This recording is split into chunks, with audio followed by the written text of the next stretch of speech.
اختلاف کا سلیقہ ہونا چاہیے نا. چلے بات میں آپ کو بات سنا دیتا ہوں.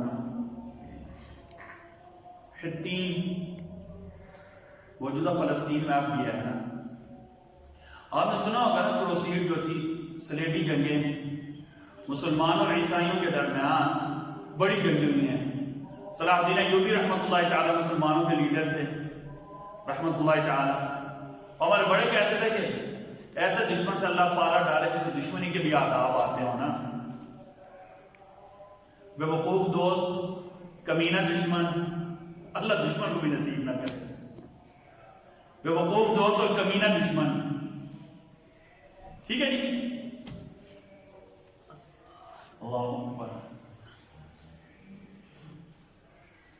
کہتے ہیں کہ ان کے مقابلے میں جو بادشاہ تھا، روڈرک اس کا نام تھا. یہ ساری دنیا کے عیسائی جمع ہو گئے تھے نا. اس زمانے میں روم جو تھا لبنان سے شروع ہوتا تھا، وہ وہاں تک الجزائر تک اس کو روم کہتے تھے. روم کا جو بادشاہ تھا وہ قیصر کہتے تھے.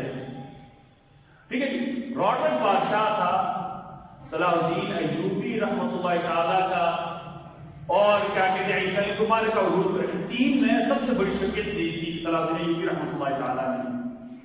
روڈرک کی بیٹی تھی. اس کے دل میں یہ آئی کہ ہو سکتا ہے مالک کا ہمارا آخری ہو جیسے مسلمان آ رہے ہیں. اس نے جنگ کے دوران اپنی بیٹی کی رخصتی کا فیصلہ کیا.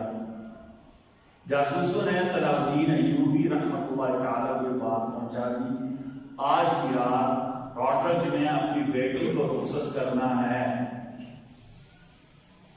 اب دل میں چاہیے بات ہو کہ بادشاہ تو مصروف ہوگا، حملہ کر دیں. صلاح الدین ایوبی رحمۃ اللہ تعالی نے اپنے سارے سپہ سالاروں کو کہا کہ آج کسی نے کوئی حملہ نہیں کرنا. آج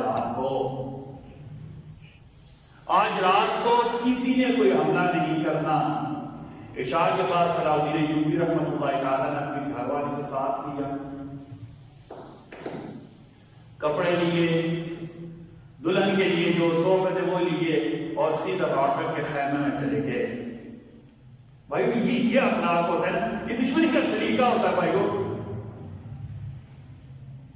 ہم تو دشمنی اتنی کیا کہتے ہیں کمینگی کی حد تک کرتے ہیں کہ گھر کے سامنے سے گزرنے نہیں دیتے.